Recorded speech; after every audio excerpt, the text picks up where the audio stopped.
Top of the distribution morning. Welcome, Ben Williams, to the product tea with Leah, which is me, and the tea, which is mint and cucumber today. Can you introduce yourself to the audience in case someone does not know you? Sure thing, and thanks for having me, Leah. I'm Ben Williams, the product-led geek. I'm an advisor to companies around all things PLG, product and growth, primarily working with growth stage B2B startups. Prior to moving into full-time advising, I was VP product at Sneak, leading PLG developer experience and developer education products. And before that, I led product growth and design at a DevOps company called CloudBees. Amazing. I will introduce you back to the audience now, myself. And I think it bears saying that for those people that do not know what Sneak is, look it up. It's a pretty big deal. I think it's one of the, I don't know how to describe it. Maybe you have a better description, but it's one of the fastest growing companies when it comes to dev specific products in the security space. It was quite an interesting and impressive growth story. And that was also the reason why I know about you, because I listened to your episode for the first time on Lenny's podcast. That's how I heard you. And you were impressing me with your seemingly well structured, calm demeanor, which I now know as a friend is absolutely correct. And really enjoyed it from the first moment on. I think you have a very structured approach to pretty much everything in product-led growth, which I appreciate a lot. And you seem to be the complete opposite of me. You're not chaotic and you're not all over the place. So yeah, that's how I met you. And then at some point, you actually wrote to me after that, and then we connected. And since then, we don't even know what's happening anymore. I think we're both advisors in the product-led growth space, and yeah, we mingle a lot on LinkedIn. Is that a fair description of who you are and what's happening between us? I think so, yeah. There's nothing wrong with a little bit of chaos. What do people get wrong about you once they do know you? I don't know. I think for the most part, I'm a kind of get what you see kind of guy. For the most part, it's kind of wear things on my sleeve. But for folks who really only see me on podcasts and presenting and whatnot, I think they sometimes assume I'm quite outgoing, but in reality, I'm pretty shy. Can relate to this one, because I think people just assume that if you have an idea about something or you sound competent, then they think you're extrovert about it. Yeah. That's at least what happened to me for sure. Can you talk a little bit about your business, like yourself, like the PL Geek? I think I've pronounced this now correct. I think this is your online brand. Can you talk a little bit about what you do, how you position yourself, and what you talk about also on LinkedIn, for instance? Sure. So my primary model is advising, and I say that because I think there are blurry lines between advising and consulting. But I think of consulting gigs as where the consultant is owning the business problem and usually kind of delivering tangible artifacts. So it's something that's often project based. And for the most part, I focus on advising where I work with someone within the business who is the owner of the business problem or the opportunity. Usually that's a founder or head of product or head of growth. I meet with them weekly and I help them identify challenges and opportunities and guide them in how to think about those challenges and opportunities, how to approach them. So there's a lot of practical advice, frameworks, challenging status quo, reviews, feedback, critical thinking. Meeting them weekly because I think it's a good cadence for learning and acting on the learnings. And I'm all about feedback loops. And my aim is to help the companies I work with accelerate their growth, which isn't really a project, but more of an ongoing endeavor. So you said that you meet with these companies usually on a weekly basis. That's funny because I do exactly the same. I think longer kind of cadence or shorter is just too much or not, or like too little. So I guess we came to the same conclusion. Maybe real quick in terms of for your consulting, I know that at some point in your career, you also decided to do this now as a full-time gig, or like kind of get rid of the full-time and do this now as a new main occupation. How was that for you? Like, and what made you consider doing this kind of cut that is quite admittedly quite scary? Yeah, so a few things really. My prior experience with advising while still working a full time role was something I'd really enjoyed and wanted to do more of. It felt like a great way to learn and grow.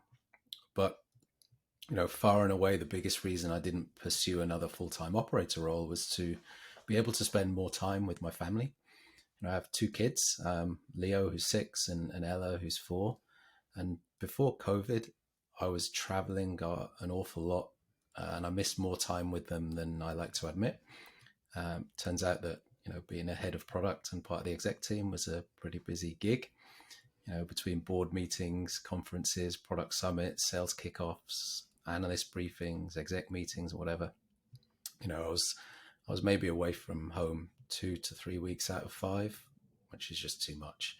And then even during and post COVID, without the travel, I was still working longer hours than I really wanted to, and I still found it difficult to spend as much time with them as I wanted. But now, I'm in full control of my schedule. I get to spend much more time with them, and that ultimately means the world to me. So you wouldn't go back, right? So you're keeping your kids. Is that, did I understand that correct? Yeah, kids will stay. Yeah. Yeah. Yeah, but no, unironically, I think it's a scary thing because, sure, I guess that part of the equation was easy for you to say that I want to spend more time with the kids. I guess that's one decision. But the other one is also like if you give up your full-time role, you need to have some kind of security in place that you can go and do this decision without risking any of the security that you need to have on the side for your kids. Um, and I I guess not think everybody is. Yeah, go ahead. I was just going to say, none of it's irreversible, right? There's nothing that would say, "Oh, I can't go and find a job should I want to." And probably at some point, I will do some kind of operator role, whether it's fractional or interim. I don't want to kind of sit outside of the operator world for forever, just because I think there's something to be said to staying close to what's happening periodically, um, and keep on top of things in terms of just the changing world. And so, yeah, I think at some point I may venture back that way. I don't know when, or I don't know what that will look like. But I think advising, solopreneurship, going out on my own, it's going to be a constant part of my future now. So just for clarification, you're not doing any interim roles where you go to a company for 3 to 6 months, right? Like you're really doing purely the consulting side with the retained. Advising, yeah, but as of now, yeah, that's right. No, no, that makes a lot of sense. And maybe a little bit more specific, you dropped in one of the topics that you wanted to talk about something where I have absolutely no clue now. So I know what a Rubik's Cube is, but can you tell me what the growth model Rubik's Cube is? Because this is one of your favorite topics. Yeah, And well, then we'll see. it was just something that that seemed to resonate with folks when I posted this. So the background is that I've often found Elena's 3x3 framework, the levers and motions. I found that really useful in helping companies understand the nuance of product-led growth. How it's not binary, how you can have product-led, marketing-led, or sales-led motions in any of the levers of acquisition, retention, and monetization.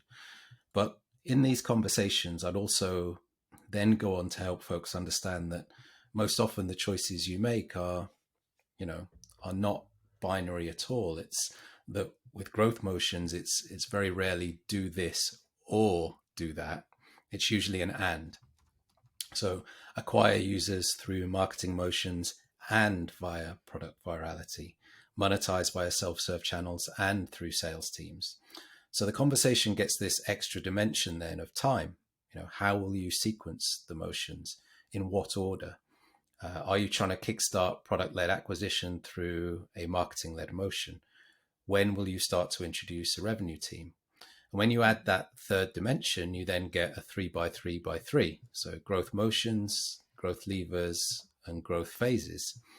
It's actually a 3 by 3 by X, but the cube kind of more neatly demonstrates the concept. And the faster you can solve the puzzle, then the faster you can unlock growth. So I found that going through this is actually a really great exercise for leadership teams to align on high-level growth strategy. What's the focus today across all of the different levers, and where are we going next? So it's really about kind of being intentional with the evolution of the motions over time. Make So sense? specifically, is this something that you use with this particular phrasing with these leadership teams to work through? Or is it something that you introduce like through a workshop, like as a concept that you have in your mind, but you don't tell them about it? Yeah. So I only clicked with this notion of how to represent it pretty recently, but the actual concepts behind it, in terms of talking about the nuances of multiple motions, multiple levers, and sequencing over time, is something that obviously I've been speaking with clients about for some time. Most of the clients I speak with, we have this conversation at some point. It's just, I think there was a need for me to try and find a way to encapsulate it, to be able to visualize it, to make it a little bit more kind of visceral and memorable. And so this just felt like a really interesting framework to describe the overall concept. I find frameworks like this extremely powerful. As you said, you also mentioned the one from Elena that is also quite good. It's like, I think she calls it the menu, right? So like the 3 by 3 menu that you select from and so forth. And I think those are really great because we have to get rid of this notion that one or the other is kind of exclusive, just the way that you said, right? And if you present it in this way, it kind of makes sense. For me, it doesn't really matter what it is so much. Um, but I think whatever metaphor it is, it should really show like how everything is connected. I can also specifically remember that um, there is a philosopher's concept, Immanuel Kant, and he used to have always these difficult philosophical concepts to understand, like because of like how they are building in each other. And I remember as I don't know whether I was a kid or just like much younger, probably much younger, anyways. But there is a book where you have to kind of build it, uh, like with cardboard, like you have to cut it out and then build it on top of each other, and then that goes into this. And it really helps to understand complex frameworks because one of the things with product led growth, and that would also be interested to hear from you how you are structuring this, is that in principle, it's easy to understand. Customer centricity is not a hard thing to grasp as a concept. But once you have an existing company and you want to go somewhere else, right? So like, okay, you've heard about product led growth, but there's a reason why you are sales led at the moment, or like why you did not do the specific things. It becomes a quite difficult topic to actually get there. Is that also your experience? And how do you kind of balance this simplicity of principle, but complexity in kind of the operational reality? Yeah, a couple of things. So first of all, the principles, like you say, are and when we think about the principles, what we're really thinking about is the destination, the target state. But what differs every time is where the company is starting from. Everyone's starting from somewhere different, so it becomes a unique problem in figuring out how you go from where you are today to that kind of nirvana state that you're aiming for. And I think that's where kind of solid advisors can really help, because they have the experience to be able to understand how to do this across a broad variety of of different contexts and experiences, um, to be able to guide you on that path. Ultimately, the frameworks themselves are simple. Actually implementing them is far more nuanced, and I think that's why anyone can't just pick up a framework and make magic with it, right? Yeah, well, I would say that that is very correct. Is there, but okay, so let's say you cannot generalize it. I still have some kind of steps that I always take, and I have some of mine in my head. Like sure, we do an inventory at the start. We try to understand the company's um, structure, but are there things that you tend to go for at the start anyways, always? So like let's say we have buy-in, everything is kind of clear, but there's some things that you have to do in every company to get right before you can start with product-led growth or any discussion in this regard. Are there certain things that you always see yourself doing, regardless of what kind of company that it is?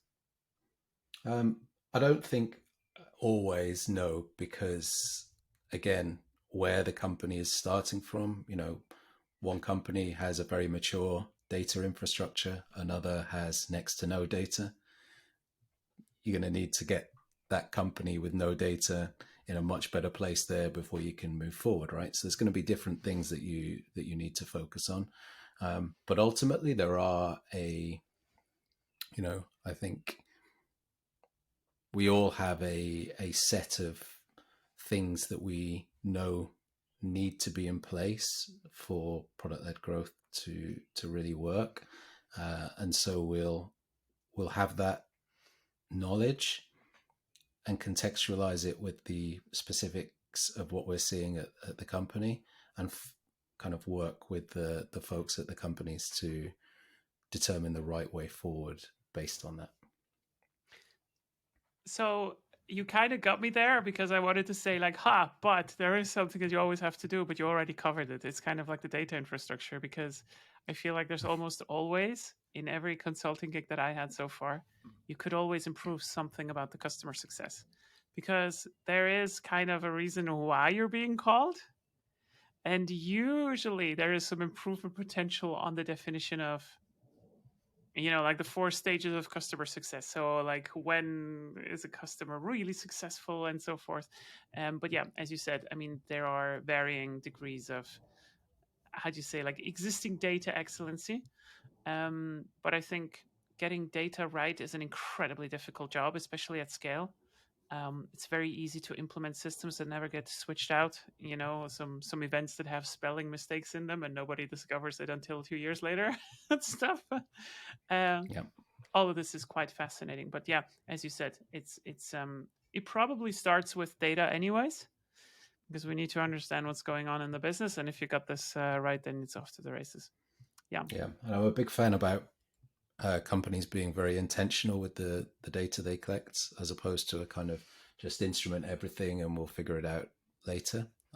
That leads to a bunch of mess in my experience. So being intentional, being collaborative in how you build kind of your data schema, I think is very important, because typically, growth teams, product teams often have responsibility naturally for building out the schema of the data that we're collecting through the instrumentation.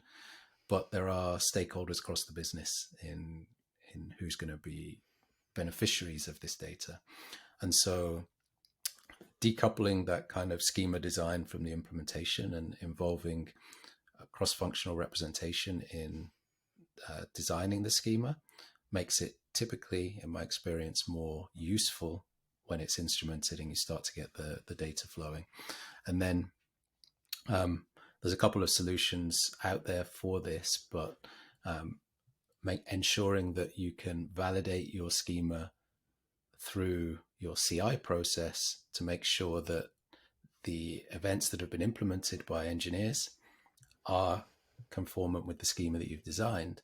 Make sure that when the data is in production and it's flowing to your analytics system, consumers of that data can trust the data, and that is really, really important. So here's an interesting detail question because I've never sure. I'm still trying to make my mind up on this. Who do you think is responsible for, and I'm not sure now whether we have the same terminology, but like I know that Reforge is taking the case for every product team should have its own event lexica. I'm not sure that's exchangeable now with what you called the schema in itself, but who should be responsible, first of all, within a team to have kind of the head on to say, like, okay, this is how the events are called and this is how they're structured? Is it the product manager? Is it the engineering manager? Or is it the product leader above? Do you have some opinions on this? Like, because people will usually sooner or later ask, like, okay, so who's actually structuring this from the process level? Yeah, ultimately, head of product, head of engineering, head of data. I mean, it depends at what scale your company has. Sometimes, some of those roles might be combined, right? You might not have a specific data function. Um, Typically, um, I've seen this. I've seen initiatives where this has been started in product. I've seen initiatives where it's been started in growth, but it needs to be something that is centralized. It can't be something that, every individual product team has their own definition for how we're going to structure the data, because ultimately it all needs to be consistent. You need to have the same processes and practices for the shape of that data. You ultimately need to have a style guide, basically, that helps the Yeah. implementing product teams apply that consistency. I tend to agree with one important caveat, but I'm pretty sure you're going to agree with me on this one as well, that you cannot, while you can centralize the kind of the schema, as you said, that makes Mm-hmm. sense, you cannot centralize data competency. Or you Mm-hmm. shouldn't. It should be within the teams that they can analyze the Yep. data by themselves a lot. And I go really far with this in the sense of like, I'm not hiring any product manager that does not understand how to, um, how to analyze and leverage data in a very meaningful way. And leveraging, unfortunately, also means that you need to know like how the data is structured. And you Yep. just you cannot go with your requests to the data team and they just say, "Hey, can you make me a report about this?" I try to find out whether there's an opportunity.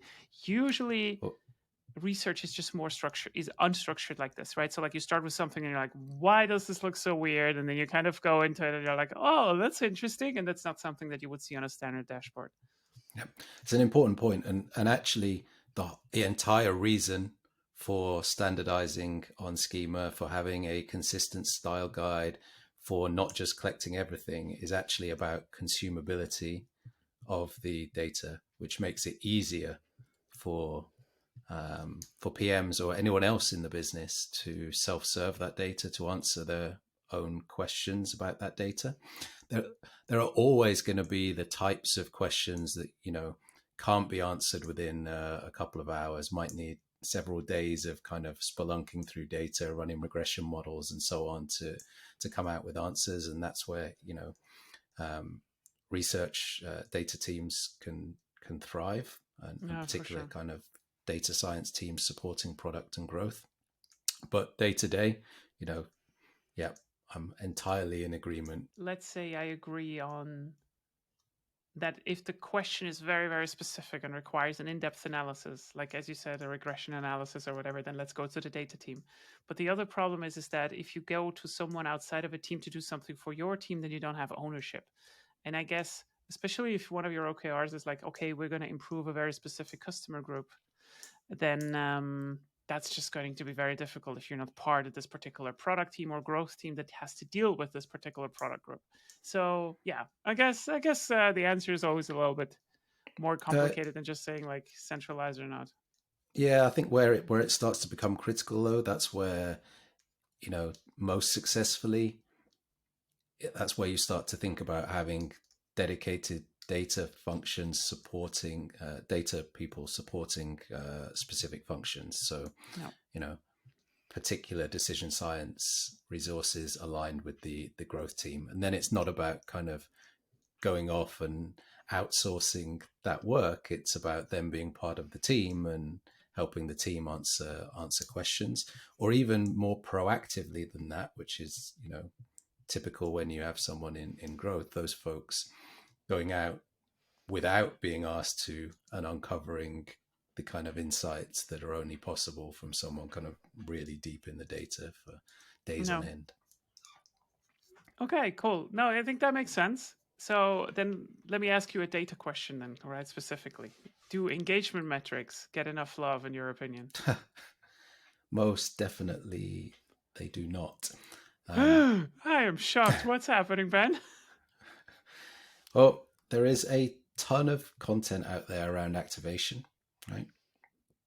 And there's more being written pretty much every day, it seems. You know, if you scroll your LinkedIn feed, it's like every other post is something about activation or onboarding and defining activation, getting to habit moments, onboarding teardowns, comparing this product, that product, and so on. And for good reason, right? For good reason. I love activation and the science behind it as well. And you know, but relatively speaking, engagement just doesn't get much airtime. Um, there is some incredible content out there, like the Reforge engagement and retention program, but just day to day, at least in the spheres of people that I seem to get content from, it just doesn't seem to be discussed much. Doesn't seem to get much love, and I'm not really sure why. Because if you stop activation, you're missing this huge opportunity. Um, and when engagement is talked about, it seems, I think, to be most commonly discussed again as a binary thing, like are users or teams engaged or not. Um, the problem with that, of course, is that it's just not very actionable. No, Yeah, I agree. And I think what you just highlighted is this important shift that's happening now in the industry that we're seeing more and more and more from sales led to product led sales.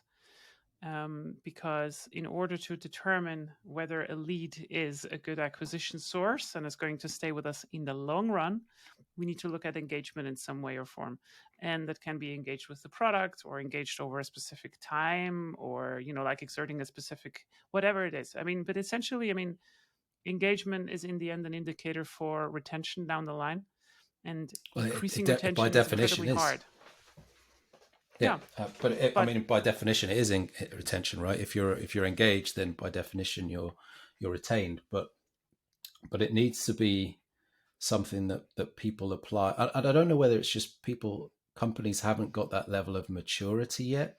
Overall, you know, they're still trying to get their heads around activation. Maybe you know, obviously, I'm I'm generalizing here, but there's got to be a reason why I think it I have a isn't. theory. I think I have a Tell theory, me. and it's not a nice theory, but I think you're going to enjoy it. So I think that if you are in an ACV segment of like 300 to 500,000 of your, I don't know, your deals that you're closing, right? So like we're in an enterprise segment. The lead the lead times of these deals is maybe 6 to 12 months.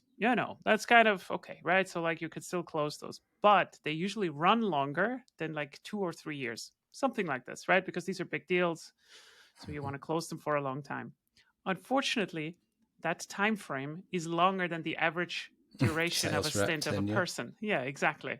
So the problem is now nobody's really interested whether that customer closes again in 2 years or 3 years. I mean, you can talk about it all the time, but like I still think that most of the solutions that we need to find in modern product management and organizational scaling are coming down to incentivization. And Absolutely. if you do not pay attention to the engagement metrics and you just wait until the contact is just not renewing anymore, I'm kind of not surprised, right? So like in B2C, we kind of got the message. Why? Because if you can cancel your subscription after a month, you're going to be very aware about the LTV question. So like the lifetime value, like why do we have a drop in 10% LTV? I mean, if you think about it, technically, if you're in really big in enterprise business and COVID is hitting, not much is going to happen to your revenue, right? So, like, because most of your contracts that you probably just closed because you're a scaling company are, they're running over for years, so it doesn't really matter that much. Sure, you're gonna lose a couple of them down the road, but sales is anyways a very incentivized business in that sense, so that most of your cost structure is going to be like if you do close more deals or not, right? So if it's not coming in, then you're kind of de-risking yourself again. It's just not good for long-term growth. But that's one thing that sales-led actually has ahead of product-led growth in the B2C market. It is more crisis or like short-term crisis proof. The problem is once it goes into the shitter, it's going to stay in the shitter, right? But nobody cares anymore, because then it's kind of like if you start to lose your acquisition, it's kind of through. And I know specifically how amped up salespeople just really only care about acquisition as long as they're only incentivized about it. And that's not a criticism to sales. It's just how it is. If we incentivize people in a specific way, they will start to behave in a Incentives drive specific way. behavior. Exactly. Yeah, of course. Exactly. Of course. Yeah. Yeah. Yeah. And you know, I just feel that if more companies focused on understanding engagement better, then that would very likely lead to the type of organizational changes, the type of incentive changes that you just talked about. Really, if you think about engagement as not being a binary thing, if you think about it as being this continuous spectrum and knowing where your users or teams are on that spectrum, and how that lets you tailor the tactics that you can use to then drive increased engagement.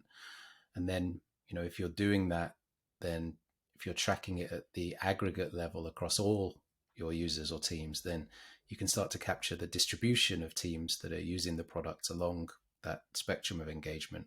And if you can track that, the changes in that distribution over time, then you can better evaluate if any efforts to increase engagement are being successful. And of course, practically speaking, a continuous spectrum is not that useful either. So defining engagement states is what I typically recommend folks do. Sneak, for example, we defined 3 states as well as a 4th dormant state. So we had this, the core engagement state that was basically between 4 and 7 unique days fixing in the last 30. And that was the core state, not because that's where most teams were, but because the natural usage frequency of the product was weekly. So in other words, we expected teams to be fixing vulnerabilities on a weekly basis, give or take. Below the core state, we had a casual state defined, and that was where teams were fixing between 1 and 3 unique days in the last 30. And then above the core state, we had this progressive state, and that was defined as 8 or more unique days fixing in the last 30. And the boundaries between those states were what was really important, because they were significant inflection points that correlated with changes in long-term retention. So we'd see, I think, if I looked at the casual engagement state, I think it was something like 40% likelihood of teams in that bucket still fixing using Sneak 12 months later. But go up to the progressive state and it's like 80%. So that difference, both of these are engaged. If you talk about engagement being a binary thing, then both of those buckets of users are engaged. But one, 40% chance of being around in 12 months still using the product, the other 80%. And that just speaks, I think, to the opportunity that companies have to really apply a much more rigorous process around engagement and nurturing of users and teams through engagement states.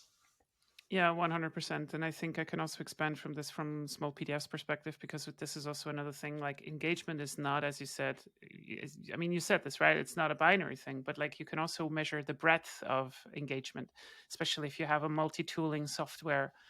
You might actually discover different user groups, those that actually need almost your entire tooling, but they don't do so often, but they just need, they have complex needs, then they just trust you. And then you have those that just use one very particular function oftentimes. And it does not matter what you do, you will not bring one group to the other and the other group to the other.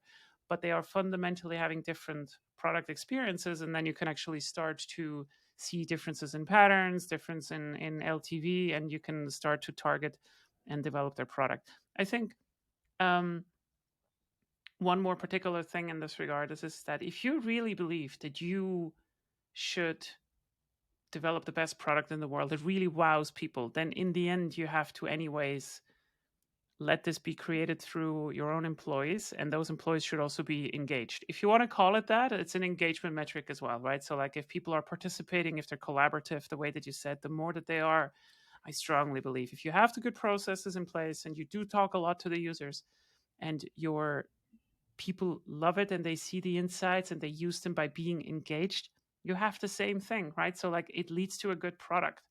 Good retention leads to good product, to less churn with employees. I would even expand this because oftentimes these learnings that we have with customers, we kind of forget to use them on the inside.